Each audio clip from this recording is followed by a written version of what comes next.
Hello everyone, welcome back to the weekly market updates. I am Shaurya Khadgawat. So the deep red has become a new normal for the trading floors on the Dalal Street. As we have witnessed one of the worst performing week of the broader indices, the intensity of selling is that much that we have corrected more than 8 to 10% in this week alone. It seems that markets have also decided to celebrate Valentine's Day but their own weird way by making all the stocks in deep red color. But jokes apart, on analysis of stock correction, it has revealed that 60% of the companies that fall in the market cap range of 2,000 crore to 28,000 crores have fallen more than 30%. And 20 to 25% of companies have fallen more than 40%, which clearly indicates the severity and intensity of this fall. Even after all the liquidity measures taken by RBI and the tax exemption provided by the government of India, and over and above the relaxation on the import duties to appease US has fallen short and yielded no positive results so far. Even better than expected inflation number के बावजूद भी market sentiment में कोई सुधार नहीं आया.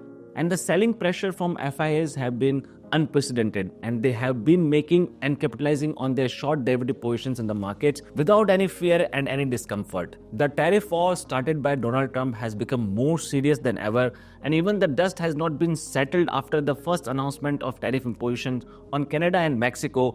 Now they have come with a new announcement to put reciprocal tariffs on all the countries, which has created a shockwave among all the global countries. However, the surprising fact is that countries on which the tariffs have already been imposed are trading in green territory with positive momentum, which clearly indicates that this tariff threat is not the only reason why we are falling. There might be the valuation comfort, and the weak earning is also contributing a major part in this correction. The Q3 earnings season has almost finished with its last date as 18th of February, and India Inc. has posted once again a muted set of numbers. Clearly, consumption slowdown or commodity weakening का असर India Inc. के profit पे पड़ा है. And in a recent report released by Motilal Oswal, it has been clearly indicated that if we talk about the earnings upgrades of Nifty 50, out of 5 companies, the earnings have been downgraded for 4 companies, which clearly means that out of 50 companies of Nifty 50, the earnings have been downgraded for 40 companies.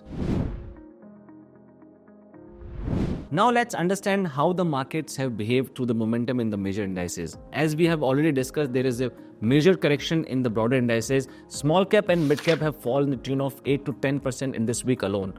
Nifty, bank Nifty और सेंसेक्स की बात करें तो तीनों ही indices ने week on week basis पे 2 से 2.5% के नेगेटिव रिटर्न्स क्लॉक किए. The only saving grace for Nifty 50 has remained that we have defended the levels of 22,800 on closing basis. For this week as well, FIs have sold indiscriminately with the tune of 15,000 crore rupees of stock in the cash market, whereas DIS has tried to match up the dollar by buying 14,000 crore rupees of stocks in the cash market. Just to put this selling in context, in the previous month of January, FIs have sold more than 87,000 crore rupees of stocks in the cash market, which is almost 1/3 of what they have sold in the previous year. अब FIs की overall holding Indian markets में अपने all time lows पे पहुंच चुकी है, फिर भी उनकी तरफ से हर हफ्ते ऑलमोस्ट 15 से 20 हजार करोड़ का सामान कैश मार्केट में बेचा जा रहा है. If this trend continues, then definitely we are going to see more pain in the stock market. इस बार FIs ने अपनी importance हमें realize करवा दी है, and definitely we need their money to get the positive momentum back. Now let's discuss the sector-wise performance for the week. For this week, all sectors remained in the negative territory, with construction being the worst performer and clocked 11.37% of negative gains on the week-on-week basis. Number 2 और number 3 पे media और consumer sector रहे. दोनों ही sectors ने week-on-week basis पे 8% से 9% तक की गिरावट दर्ज की. Now let's talk about commodities. For this week, gold and silver has continued to remain in the upward trend, and they both have clocked more than 2% of gains on week-on-week basis. जहां पिछले साल gold ने सभी asset classes को beat करते हुए सबसे ज्यादा रिटर्न्स दिए, it seems that going forward, precious metals, especially the gold and silver, are going to be the most sought after asset classes for investors. And considering the geopolitical situations, tariff threats and weakening earning numbers of India Inc., इनकी importance investors के portfolio में और भी ज्यादा बढ़ जाती है. वहीं ब्रेंट क्रूड ने अपने डाउनवर्ड ट्रेंड को जारी रखा और इस हफ्ते भी 0.5% के नेगेटिव रिटर्न्स के साथ बंद हुआ.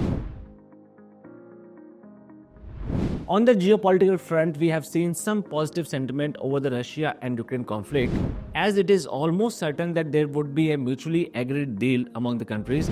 वहीं मिडिल ईस्ट कॉन्फ्लिक्ट को लेकर कंसर्न्स अभी भी बरकरार है। रिसेंट डेवलपमेंट में डोनाल्ड ट्रंप और इजराइल ने हमास से मांग की है कि वो अपने सभी हॉस्टेजेस को जल्द से जल्द वापस कर दे, otherwise they have to face the dire consequences of that. Now it is going to be very interesting to watch that how this situation unfolds.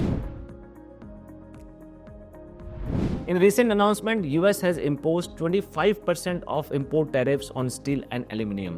In case of steel, India is net importer and thus it will not have much impact on the steel industry. But if we talk about aluminum, we have a significant chunk in the imports, which will definitely going to impact the aluminum industry. In another event, India has become the 4th largest market for the Apple phones after US, China and Japan. India में iPhone के sales 1.2 crore units तक पहुंच गए, which is 35% more than the previous year. Varun Beverages has posted a stellar set of number and their profit has risen by 40% और year-on-year basis. इस साल 185 करोड़ पर बढ़कर आया है और साथ ही कंपनी ने 50 पैसे का डिविडेंड भी अनाउंस किया है। ITC have decided to acquire 43% stake in a frozen food company by the name of Prasuma. ये डील 131 करोड़ में की गई है और ITC इस कंपनी का 100% स्टेक एक्वायर कर लेगी नेक्स्ट 3 years में। This is it for this week. We'll come up with more information next week. Till that time, stay tuned with us. Thank you so much. Jai Hind.